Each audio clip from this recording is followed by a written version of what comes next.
அனைவருக்கும் வணக்கம். முதலாம் ஆண்டு மாணவர்களுக்கான பொதுத்தமிழில் வரக்கூடிய 4வது பாடம் பராபர கன்னி. ஆசிரியர் பெயர் குணங்குடி மஸ்தான் சாஹிபு. தலைப்பில் வரக்கூடிய பராபரம் கன்னி அப்படிங்கிற சொல்லுடைய பொருள் என்னன்னு பார்த்தோன்னா, பராபரம் அப்படின்னா உலகத்தில் மிக உயர்ந்த பொருள், உலகத்திலேயே உயர்வான பொருள் எதுவோ அதை தான் பராபரம்னு சொல்லுவாங்க. கன்னி அப்படின்னா பூ கட்டும்போது வைக்கிறோம் இல்லையா, மேலே 2 பூ கீழே 2 பூ அப்படின்னு ரெட்டையாக வைக்கிறது தான் கன்னின்னு சொல்லுவாங்க. இந்த இடத்துல ஆசிரியர் பராபரமாக நினைக்கக்கூடிய இறைவனை பற்றி 2 அடிகளில் எழுதின பாடல் அப்படிங்கிறதுனால பராபர கன்னி அப்படிங்கிற பெயர் பெற்றிருக்கு. முதலாவதாக ஆசிரியர் குறிப்பு பார்த்துக்கலாம். குணங்குடி மஸ்தான் சாஹிபு ஒரு இஸ்லாமிய தமிழ் அறிஞராக இருக்கார். இவர் ராமநாதபுரம் மாவட்டத்தில் இருக்கக்கூடிய குணங்குடி அப்படிங்கிற சிற்றூரில் 1792 ஆண்டு பிறக்கிறார். இவருடைய இயற்பெயர் சுல்தான் அப்துல் காதிர். இஸ்லாம் சமயத்தில் இந்த குரான் மற்ற சமய சாஸ்திரங்கள் எல்லாத்தையும் கற்றுணர்ந்தவர்களை ஆலிம் அப்படிங்கிற பட்டம் கொடுத்து அழைப்பாங்க. அப்படி இளமையிலேயே ஆலிம் அப்படிங்கிற பட்டம் பெற்றவர் தான் இந்த குணங்குடி மஸ்தான் சாஹிபு அப்படின்னு சொல்லக்கூடியவர். இவர் தமிழ் மொழியில் மட்டும் இல்லை, அரபி மொழியிலுமே புலமை வாய்ந்தவராக இருக்கார். இவர் நிறைய நூல்கள் எழுதியிருக்கார். அதில் முக்கியமான நூல்கள் எது அப்படின்னு பார்த்தோன்னா, அகத்தீசர் சதகம், ஆனந்த கலிப்பு, நந்தீசர் சதகம், நிராமய கன்னி, பராபரக்கன்னி, மனோன்மணி கன்னி, இதெல்லாம் முக்கியமான நூல்கள். இவர் வாழ்க்கையை துறந்து, அதாவது இல்வாழ்க்கையை துறந்து துறவியாக வாழ்ந்த ஒரு ஆசிரியராக இருக்கார். இவருடைய நூல்கள் எல்லாமே இஸ்லாம் சமயம் குறித்தும் இஸ்லாமிய கடவுள் குறித்தும் இருக்கக்கூடிய நூல்களாக இருக்குது. இந்த பராபர கண்ணியில் எதை பற்றி இருக்குன்னா, இறைவனுடைய தன்மைகளும் இறைவனுடைய தத்துவங்களையும் பற்றி சொல்லக்கூடியதாக தான் இந்த பாடல்கள் இருக்குது. மொத்தம் 20 பாடல் வரிகள் கொடுத்துருக்காங்க. பாடலுடைய பொருள் பார்க்கலாம். முதல் வரி: அண்ட புவனமென்று ஆடு திரு கூத்தினையான் கண்டு மகிழ்ந்திடவே காட்டாய் பராபரமே. அண்டம் அப்படின்னா உலகத்துக்கு வெளியே இருக்கக்கூடிய அந்த ஸ்பேஸ் இருக்கு இல்லையா, அதுதான் அண்டம். புவனம் அப்படின்னா உலகம். இந்த அண்டம் புவனம் 2 இடங்கள்லையுமே ஆனந்த திருக்கூத்து ஆடிக்கொண்டிருக்கக்கூடிய பராபர பொருளே, நான் உன்னை பார்க்கும்படி எனக்கு ஏதாவது காட்சி தர மாட்டாயா அப்படிங்கிறது தான் அந்த முதல் பாடலுடைய பொருள். 2வது பாடல்: இந்த உலகத்துக்கு முதல்வனாக இருக்கக்கூடிய பெருஞ்சோதியே பராபரமே, குறைவில்லாதவனாக இந்த உலகம் முழுவதும் நீ தான் சூழ்ந்திருக்க. எங்கே பார்த்தாலும் கடவுளாக இருக்காங்கன்னு சொல்லுவாங்க இல்லையா, தூணிலும் இருக்கிறாய் துரும்பிலும் இருக்கிறாய், அதுதான் இந்த 2வது பாடல். இந்த உலகம் முழுவதும் குறைவில்லாமல் நிறைந்து காணப்படக்கூடிய பராபரமே. 3வது பாடல்: வேத மறை பொருளை வேதாந்தத்து உட்கருவை ஓதி உனை அறிந்தார் உண்டோ பராபரமே. வேதமாகவும், வேதம் அப்படின்னா எப்படி இருக்கணும் எப்படி இருக்கக்கூடாது அப்படிங்கிற அடிப்படையை சொல்லித்தரக்கூடிய நூல் தான் வேதம். அந்த வேதத்துடைய பொருளாகவும் நீ தான் இருக்க, வேதத்துடைய உட்கருத்தாகவும் நீ தான் இருக்க.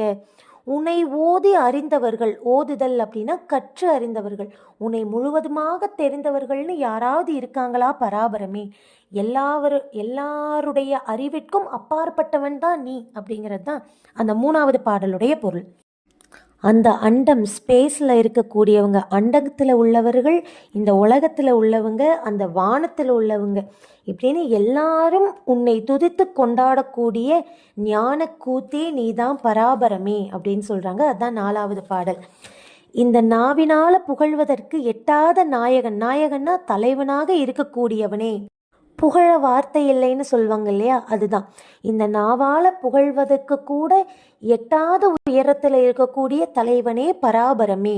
அடுத்தது 6வது பாடல்: உன் பெயராலேயே புகழ்பெற்று விளங்கக்கூடிய பரம்பொருளே, உலகத்துக்கு எல்லாத்துக்கும் உயர்வாக இருக்கக்கூடிய உயர்ந்த பொருளே.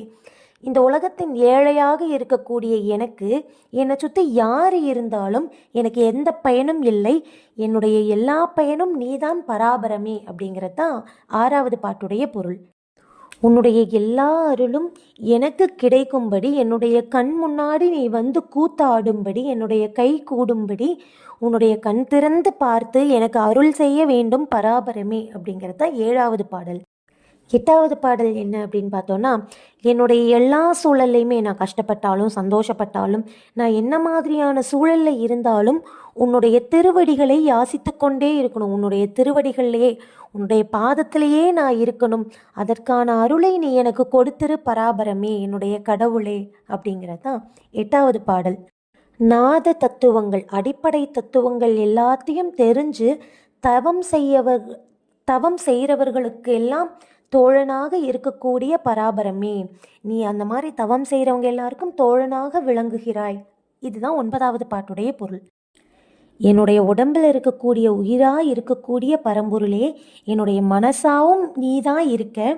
உன்னுடைய திருவடிகளை தேடி கடல் மலை இப்படி எல்லா இடங்கள்லையுமே தேடிட்டேன். அப்படி தேடியும் கூட உன்னுடைய திருவடிகளை கூட என்னால் பார்க்க முடியலையே பராபரமே அப்படின்னு பாடலாசிரியர் ஏங்கி கேட்கிறார். அந்த கடவுளுடைய பாதத்தை கூட என்னால் பார்க்க முடியலையே அப்படின்னு. உலகத்துக்கெல்லாம் உயர்ந்த பொருளாக இருக்கக்கூடிய பராபரமே, மந்திர தந்திரங்களாலெல்லாம் உன்னை உணரவே முடியாது. மந்திர தந்திரங்கள் பண்ணி உன்னை உணர முடியுமா அப்படின்னு கேட்டால் முடியாது. அந்த மாதிரி மந்திர தந்திரங்களுக்கெல்லாம் அப்பாற்பட்டு நிற்கக்கூடிய வேத பொருளே, நிலை பெற்று இருக்கக்கூடிய உயிரே, இந்த 7 வகை பிறவைகள்லையுமே என் கூடவே வரக்கூடிய முதன்மையான பொருளே பராபரமே. இதுதான் 11வது பாடலுடைய பொருள். உலகத்துக்கெல்லாம் முதன்மையாக இருக்கக்கூடிய பராபர பொருளே, தனிமையில் இருக்கக்கூடிய நாம் இந்த உலகத்தில் எந்த ஒரு ஆதரவும் இல்லாமல் இப்படி அநியாயமாக அழியறது உனக்கு அழகுதானாம், இதெல்லாம் உனக்கே நல்லா இருக்கா அப்படின்னு கேட்போம் இல்லையா, அந்த மாதிரி இறைவன் கிட்ட கேட்குறாரு.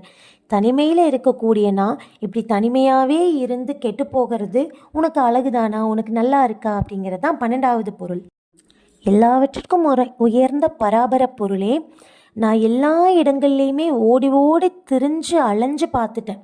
எதற்கு? உன்னுடைய திருவடிகளை பார்க்கறதுக்கும், பாதத்தையாவது பாத்திர மாட்டேனான்னு ஓடி திரிஞ்சு வாடி மனசு அதை பார்க்க முடியாமல் இப்போ மனசு வாடி போயிருக்கேன். தயவு செஞ்சு இனிமேலாவது இந்த ஏழையுடைய கண்களில் உங்களுடைய பாதத்தை காட்ட மாட்டீங்களா அப்படிங்கிறது தான் 13வது பொருள். பராபர பொருளே, எல்லா தூரங்களுக்கும் ஓடி ஓடி போய் பார்த்தும் கூட உன்னுடைய திருவடிகளை தரிசனம் செய்ய முடியாமல், உன்னுடைய திருவடிகளை பார்க்க முடியாமல் என்னுடைய வேலையெல்லாம் வீணான வேலைகளாகவே போயிடுச்சு. இதனால் எனக்கு பயமாக இருக்குது. உன்னுடைய திருவடிகளை பார்க்க முடியாமலே போயிடுமோன்னு பயத்தில் இருக்கிறேன் அப்படிங்கிற மாதிரி சொல்லியிருக்காங்க. இதுதான் 14வது பொருள். எல்லாவற்றிற்கும் அரியவனாக இருக்கக்கூடிய அரிய பொருளே, நீ என் மேலே ஆசையாக என் மேலே அன்பு கொண்டு ஒரே ஒரு சொல்லை மட்டும் சொல்லிட்டா போதும். ஒரே ஒரு சொல் மட்டும் என் மேலே அன்பினால் சொன்னால் போதும் பராபர பொருளே அப்படிங்கிறது தான் 16வது பாடலுடைய பொருள். 17வது பாடலுடைய பொருள், இந்த அடியனுக்கு உதவி செய்கின்ற, அதாவது எனக்கு நான் வாழ்கிறதுக்கும் நான் இப்போ வாழ்ந்துட்டுருக்கிறதுக்கும் உதவி செய்யக்கூடிய உன்னுடைய பாதங்களை வந்து பார்க்காம உன்னை ஆதரிக்காம விட்டுட்டு பெண்களை தேடி தேடி போயிட்டேனே, அதாவது வாழ்க்கை குடும்ப வாழ்க்கையை தேடி தேடி போய் இவ்வளோ நாள் பரிதவிச்சிட்டு இருந்தனே அப்படின்னு சொல்லிட்டு ஏங்குறாரு. அதுதான் 17வது பாட்டுடைய பொருள். 18வது பாடல், பராபர பொருளே, நான் எந்த திசை பார்த்தாலும் அந்த திசையில் நீ மட்டுமே இருக்கும்படியான ஒரு திருக்கூத்தை, ஒரு கூத்து, ஒரு வித்தையை வந்துட்டு நீ எனக்காக செய்ய மாட்டியா அப்படிங்கிறது தான் அந்த 18வது பாட்டுடைய பொருள். எங்கு பார்த்தாலும் நீயே இருக்கும்படி ஒரு திருக்கூத்தினை, ஒரு விந்தையினை எனக்காக செய்ய மாட்டாயா அப்படிங்கிறது தான் 18வது பாடலுடைய பொருள். பராபர பொருளே, எல்லா காலத்திலையுமே என்னுடைய வாழ்க்கை முழுவதும் உன்னுடைய திருவடிகள்லையே, உன்னுடைய பாதங்கள்லையே என்னுடைய மனசு இருக்கணும். வேற எதை நோக்கியும் என்னுடைய மனசு வந்துட்டு போயிடக்கூடாது. அதற்காக இப்பொழுதே இந்த அடியனையுடைய கையை பிடிச்சு உன்னுடைய அருளை நீ எனக்கு தரணும் அப்படிங்கிறது தான் 19வது பாடலுடைய பொருள்.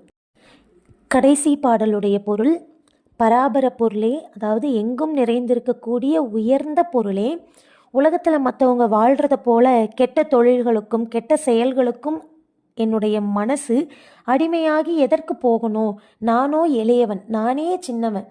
எல்லாத்துக்கும் உயர்வாக இருக்கக்கூடிய இறைவனாகிய உன்னை அடைவதும் உன் பாதத்தை அடைவதும் மட்டும்தான் என்னுடைய தொழில் அப்படிங்கிறது தான் 20வது பாடலுடைய பொருள். மொத்தத்தில் இந்த பாடலில் வரக்கூடிய 20 பாடல்களுமே இறைவனாகிய உன்னை நான் அடையணும், அது மட்டும்தான் என்னுடைய வாழ்வினுடைய முழு பொருளும் அப்படிங்கிறது தான் இந்த 20 பாடல்களுடைய முழு பொருளும். நன்றி.